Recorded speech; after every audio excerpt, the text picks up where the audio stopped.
Resumen capítulo 44 del libro Libertador. La verdadera señal. En Decápolis, donde Jesús había sanado a los endemoniados de Gadara, la gente había obligado a Jesús a apartarse de entre ellos, pero habían escuchado a los mensajeros que él dejó atrás. Cuando Jesús volvió a esa región, se reunió una muchedumbre en derredor de él y le trajeron un hombre sordo y tartamudo. Apartando de la multitud, puso sus dedos en sus oídos y le tocó la lengua.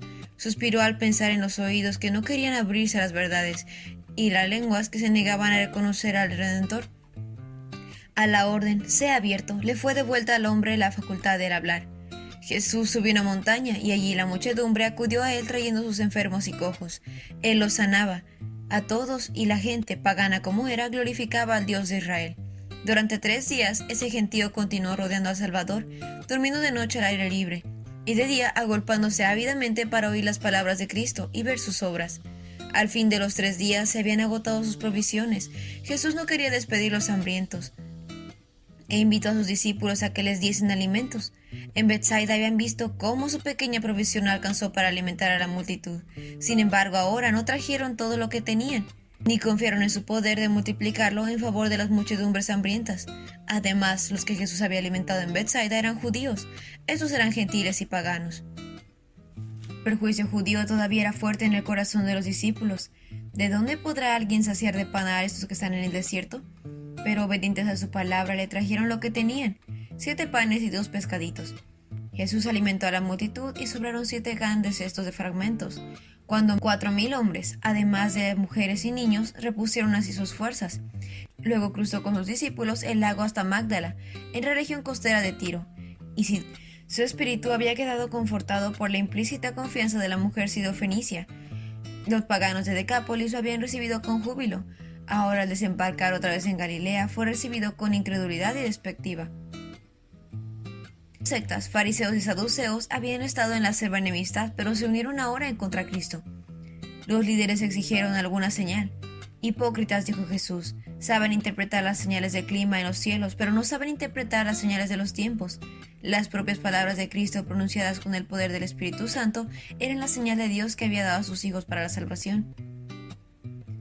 Cuando Jesús oyó esto, suspiró profundamente en su espíritu y dijo: ¿Por qué esa gente sigue exigiendo una señal milagrosa? La única que les daré será la señal del profeta Jonás. Así como la predicación de Jonás fue una señal para los habitantes de Nínive, así la predicación de Cristo era una señal para su generación. Pero, ¿qué contraste en la recepción de la palabra? La gente de la gran ciudad pagana se humilló. Encumbrados y humildes juntos clamaron al Dios del cielo, y su misericordia les fue concedida. Cada milagro que Cristo realizaba era una señal de su divinidad, pero para los fariseos, esas obras de misericordia eran una gran ofensa. Los dirigentes judíos miraban con desempinada indiferencia el sufrimiento humano. En muchos casos su egoísmo y opresión habían causado la aflicción que Cristo aliviaba. Así que sus milagros les eran un reproche. Lo que indujo a los judíos a rechazar la obra del Salvador era la más alta evidencia de su carácter divino. Sus milagros eran para bendición de la humanidad. Su vida revelaba el carácter de Dios, hacía las obras y hablaba de las palabras de Dios. Una vida tal es el mayor de todos los milagros. La predicación de la palabra de Dios, la señal debe manifestarse ahora y siempre en la presencia del Espíritu Santo, para hacer de la palabra un poder regenerador para que los la oyen. Llevando una señal de parte de Jesús, habían endurecido su corazón. Apartándose del grupo de críticos, Jesús volvió al barco con sus discípulos. En silencio pesaroso cruzaron de nuevo el lago. Al llegar a la orilla más alejada, Jesús dijo: «Tengan cuidado con la levadura de los fariseos y con la de los saduceos». Se les había enseñado a los judíos a considerar la levadura como símbolo del pecado. En su repentina partida de Magdala, los discípulos se habían olvidado de llevar pan. Entendieron que les recomendaba no comprar pan a un fariseo o a un saduceo. A menudo su falta de fe y percepción espiritual los había conducido a incomprensiones similares a las palabras de Cristo. En esta ocasión, él los reprendió por pensar de quien había alimentado a miles de personas, con unos pocos pescaditos y panes de cebada. Pudiera referirse en esta solemne amonestación meramente al alimento temporal. Existía el peligro de que el astuto razonamiento de los fariseos y saduceos leutaran a sus discípulos con incredulidad. Los discípulos se inclinaban a pensar que su maestro debía haber otorgado una señal del cielo cuando se le había pedido.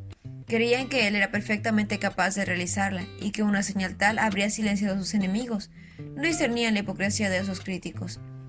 La levadura puesta en la harina obra imperceptiblemente y convierte toda la masa a su propia naturaleza.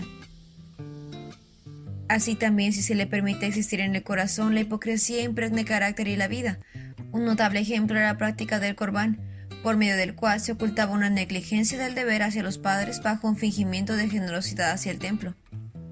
La hipocresía de los fariseos era resultado de glorificación propia.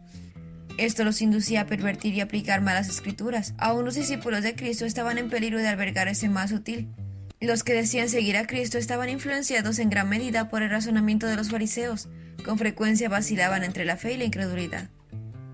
Cuán difundido está hoy como antiguamente este pecado sutil y engañoso. Cuán a menudo nuestro servicio para Cristo queda manchado por el secreto deseo de exaltar al yo. Cuán prestamente se manifiesta el pensamiento de adulación propia y el anhelo de la aprobación humana. Es el amor al yo, el deseo de un camino más fácil que el señalado por Dios, lo que induce a sustituir los preceptos divinos por las teorías y traducciones humanas. La religión de Cristo es la sinceridad misma. El celo por la gloria de Dios es la motivación implantada por el Espíritu Santo, y únicamente el poder de Dios puede desterrar el egoísmo y la hipocresía. Este cambio es la señal de su obra. Y ese fue el resumen del capítulo 44 del libro Libertador. No olvides compartir este resumen con tus compañeros de clase o con otras personas que tú creas que puedan necesitar este video. Nos vemos la próxima.